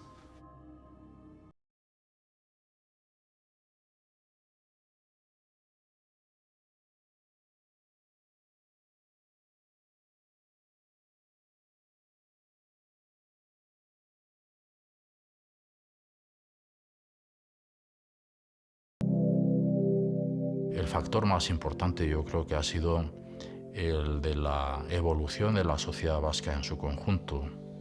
En una última década o en unos últimos 15 años, desde el año 97-98 hasta el año 2011, en el que la sociedad vasca ya sale a la calle, no justifica nada de lo que pueda hacer ETA de manera mayoritaria, y creo que la izquierda abertzale siente esa soledad. En aquel momento hay distintos asesinatos, todos ellos tienen desgraciadamente tienen algo singular, ¿no? Mataron a Juan Manuel Piñuel en Legutiano, después mataron a un brigada, a Luis Conde en Santoña. Son asesinatos, todos ellos tienen un cierto contenido simbólico, ¿no? Es como si quisieran dar a todo el Estado. Es verdad que atenta, pero no es menos cierto que las fuerzas de seguridad van ganando la batalla. Empieza a haber caídas, detenciones, cae inmediatamente Thierry.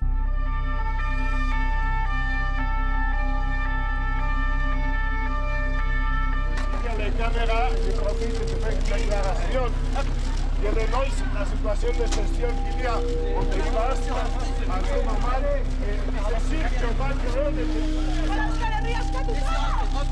Euskal Herriaz katuta! Libertat pour le pays basc!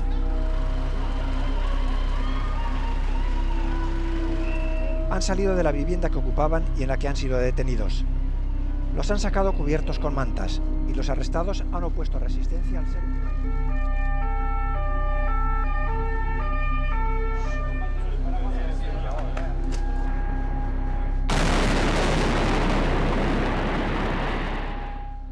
Fui siguiendo también el proceso de las asambleas, cómo ganaban por 80-20 los partidarios de decirle a ETA que parara, porque claro, eso era un mundo único y en teoría la decisión la tomaban las bases. O sea que las bases en teoría tenían derecho desde siempre de decirle a ETA que parara. No se lo dijeron nunca, solo cuando ETA perdió la legitimidad con el atentado de la T4, ¿no? Pero es que a nosotros nos detienen el día que mandamos la ponencia a todos los pueblos. Y a nosotros eso no nos parece una casualidad. El mismo día que nosotros por las mañanas mandamos esa ponencia a todos los pueblos, es el día que nos detienen y nos encarcelan, ¿no? Cuando mediáticamente se dice Otegi es ETA, es verdad y es mentira. Es decir, no es ETA vanguardia armada, lo que ellos consideran que es ETA. Es ETA como complejo terrorista liderado por ETA. La documentación que se interviene, que es valorada por el Tribunal de la Audiencia Nacional y por el Tribunal Supremo como suficientes para inculparlo como miembro perteneciente a esa organización. No tanto como miembro de ETA, que no se dice en ningún momento, sino como líder o responsable máximo de esa estructura intermedia que podía desarrollar esa situación de conexión entre uno y otro. Yo siempre pensé que la detención de Otegi había sido política. No responsabilizo a nadie, pero en un ambiente político que se necesitaba limitar las acciones y los movimientos de Arnaldo, con lo cual no entendía nada porque estaba trabajando por la paz. Los presos para ETA son importantísimos, porque crean opinión, tienen familias porque finalmente digamos, son sus presos, ¿no? Llamamos vía Nanclares la vía que la ley manda o que la ley establece para poder reinsertar a los presos. Hay procesos de reinserción que es verdad que exigen que sean individuales, no valen colectivos, que tengan, que lógicamente se pida perdón a las víctimas, se restituya en la medida de lo posible el daño causado. No fuimos muchos los que aceptamos y vinimos a la cárcel de Nanclares. Y al principio es una reflexión que, bueno, no te la quieres hacer. Planteamos unos encuentros, un taller de encuentros con gente diferente y en el cual también participaran víctimas. Se plantearon también encuentros dentro de la justicia restaurativa, encuentros restaurativos directos con víctimas, y fue una experiencia muy importante. Y yo quiero decir que los que hemos tomado parte en toda esta historia tenemos la misma responsabilidad.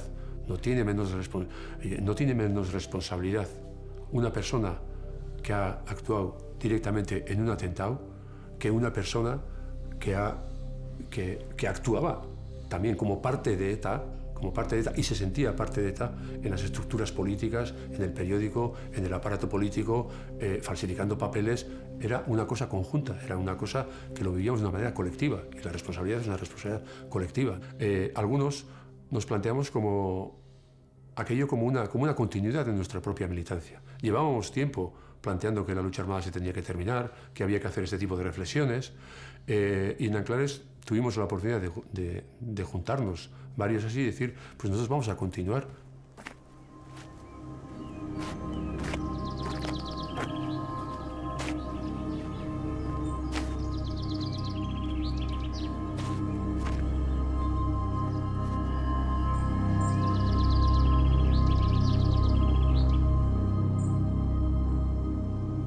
De Juan Mari no conocía más que lo de gobernador civil.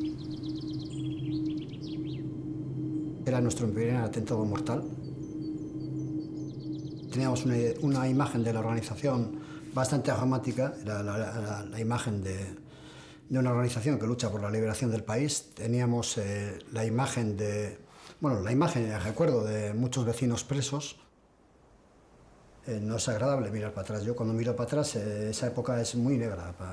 Como persona es una época muy negra.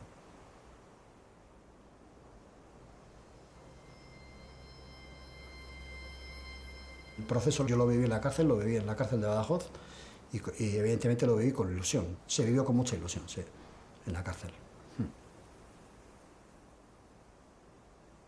Tuve la noticia de que había personas implicadas en el asesinato de Juan Mari que querían estar conmigo.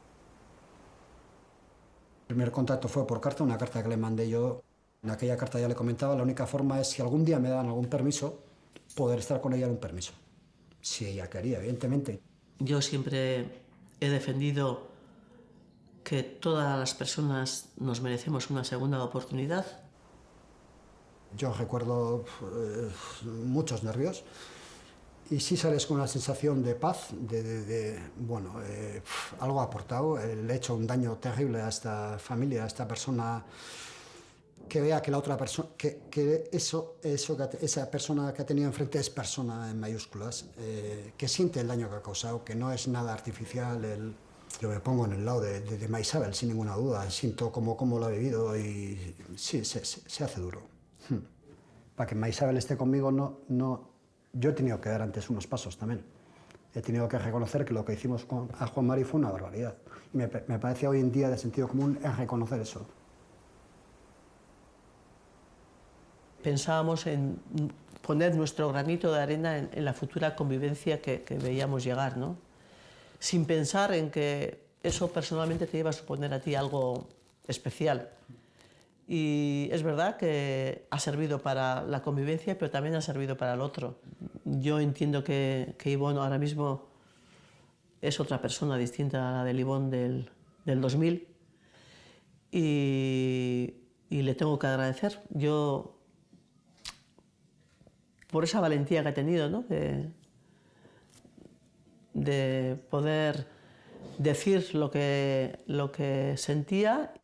Nosotros vivimos en pueblos pequeños y sabemos lo que supone el enfrentarte con una organización como es ETA, el decirle que no estoy de acuerdo con lo que estás haciendo, ¿no?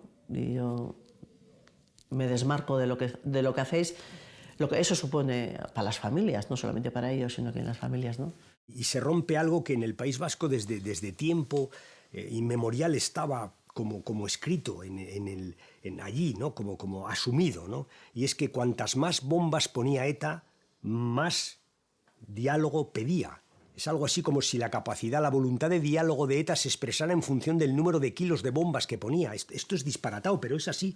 Existía un poco esa sensación que se va rompiendo, que se rompe con la tregua de Felipe, con la tregua de Aznar, y que se acaba rompiendo definitivamente con la nuestra.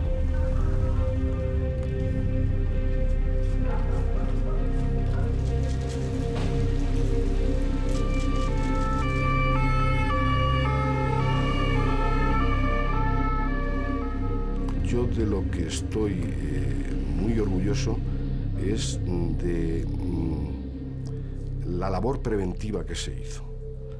En el año 2009 llegamos a desarticular varios comandos antes de que empezaran a actuar.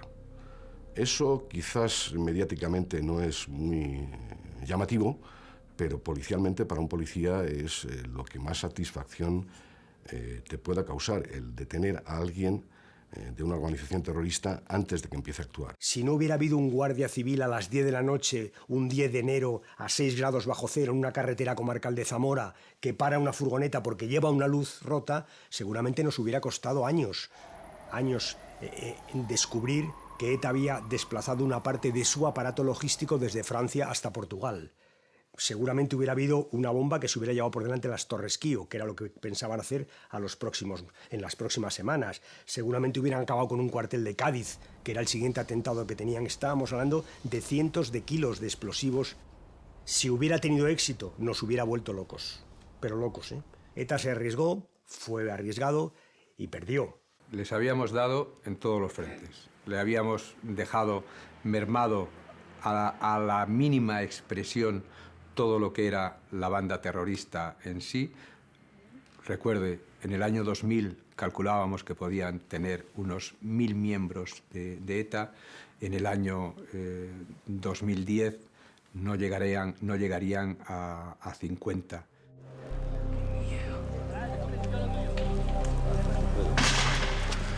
ETA en el año 2009, en Burgos, donde pone un coche bomba, hace estallar, no un coche, era una furgoneta bomba en una residencia de la Guardia Civil, donde había decenas de personas durmiendo. Es decir, lo normal, que hubiera habido decenas de muertos, lo normal. Lo anormal, lo que pasó, no murió nadie.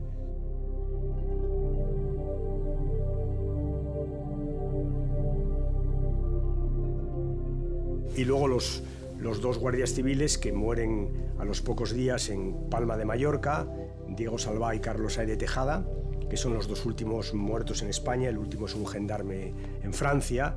Estos dos mueren con un coche bomba que también tenía unas características singulares. Era que habían puesto la bomba meses antes de hacerla estallar. ¿Dónde voy? Es decir, que ETA había sofisticado sus medios de actuación. En definitiva, los estertores de ETA pudieron haber sido terribles.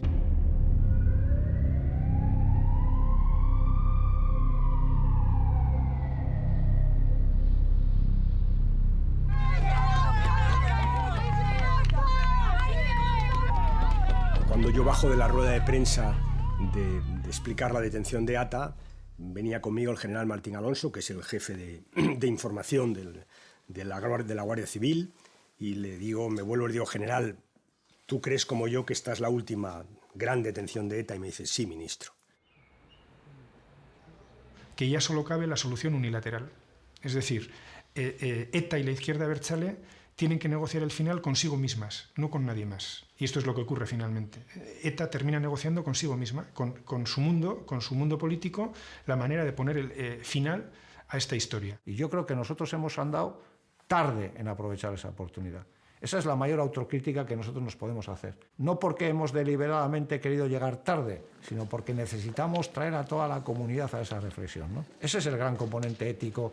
¿Cómo vamos nosotros a pensar que el sufrimiento es un valor en sí mismo, que hay que socializar el sufrimiento, que la muerte de los seres humanos nos es indiferente? No. Eso no ha pasado nunca en nuestra historia.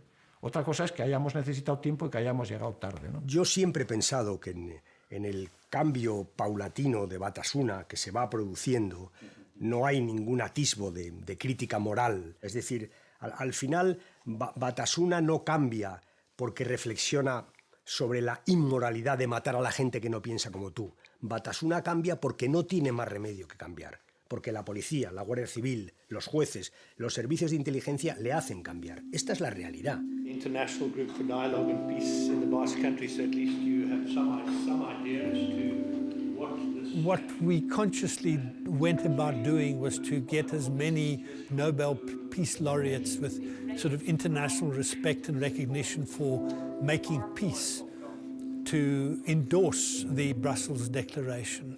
And the thinking at the time was that ETA, if ETA were to make a commitment to a permanent ceasefire to the international community, it may hold longer and better than a commitment than ETA makes to the Spanish government.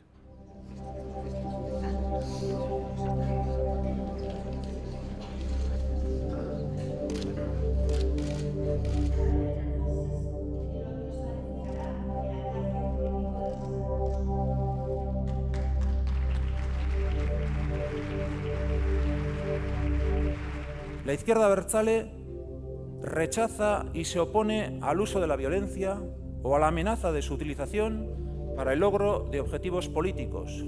Y eso incluye la violencia de ETA, si la hubiera, en cualquiera de sus manifestaciones.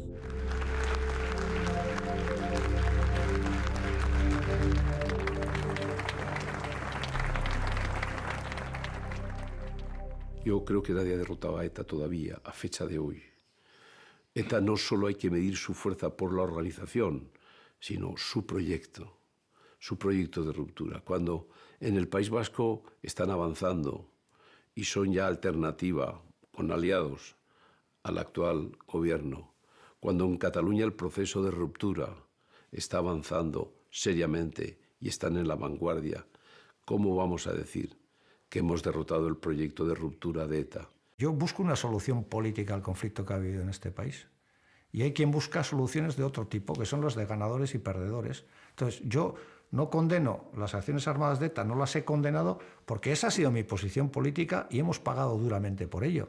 Pero esa es la misma posición que Gerry Adams mantuvo con respecto a las acciones del ejército republicano irlandés y es la misma posición que Nelson Mandela mantuvo en su día con respecto a las acciones del Congreso Nacional Africano. ¿Por qué? Porque es una posición política. Y en segundo lugar, pues se ha hecho una palabra fetiche de eso. Es decir, nosotros hemos hecho algo mucho más importante que condenar. Hemos resuelto una parte del problema. Hemos sacado de la ecuación política vasca la violencia armada, que es lo más importante, condenar. O sacar de la vida política la ecuación de la lucha armada. A día de hoy, la reflexión que yo hago a día de hoy sobre la utilización de la lucha armada, pues es que era algo injusto. Que la vida de cualquiera de esas personas era tan importante como la que nosotros pretendíamos defender. Cuando la izquierda abertzale se ha puesto de acuerdo consigo misma sobre el final, llega Aiete, que es una escenificación en la que colaboran el resto de partidos políticos y también instituciones a poner esa escenificación al final. Pusimos todos los huevos en una cesta. Pusimos todos los huevos en una cesta de que esa declaración de Aiete pudiera tener una consecuencia de una declaración unilateral de alto el fuego definitivo por parte de ETA.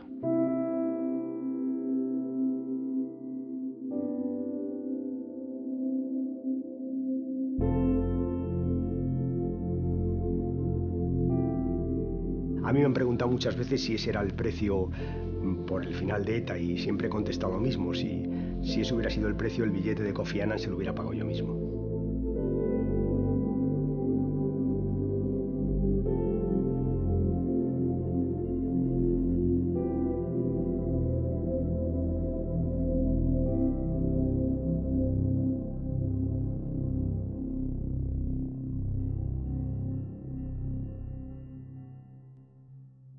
ETA ha decidido el cese definitivo de su actividad armada.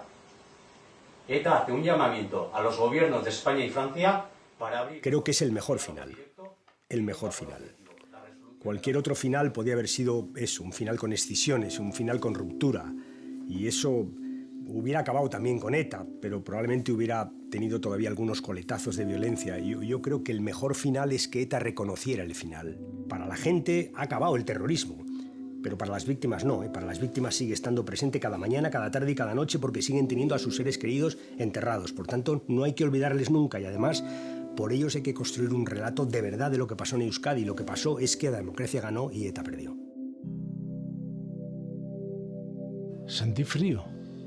Me puse como enfermo, es decir, no tuve un momento de euforia y de qué bien y tal, sino más bien todos los problemas que había reprimido en esos años anteriores y supongo también toda la vida con el terrorismo presente, pues en ese momento debieron aparecer, porque yo de hecho me puse prácticamente enfermo. Yo me iba a la cama a la noche pensando en alguna víctima y me levantaba a la mañana pensando en alguna víctima, es decir, que el pasado se me hizo presente. Somos un poco escépticos a ese fin de ETA.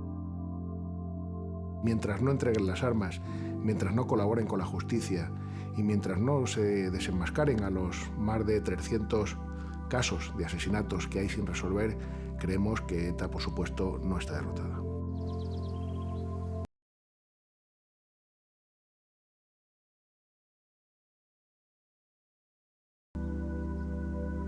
Para mí el futuro de Euskadi yo lo veo más o menos parecido a lo que estamos viviendo últimamente. Me refiero en cuanto a convivencia, pero lo que sí que me preocupa es el relato. El relato para mí es importante. Importante porque ese es el legado que vamos a dejar a los que vienen por detrás. Yo no sé lo que pasará dentro de 100 años. Pero me gustaría que se conociese que se conozca lo que ha pasado estos 40 terribles años, o 50. Que no habrá un relato solamente, también estoy convencida de eso, porque cada uno ha vivido su experiencia desde su punto de vista, ¿no? Pero que no se trate de poner equidistancias. Es verdad que ha sufrido todo el mundo, pero algunos hemos sufrido injustamente. Te hace pensar que el respeto es lo más importante entre distintas personas y si hay respeto, pues hay convivencia y hay futuro.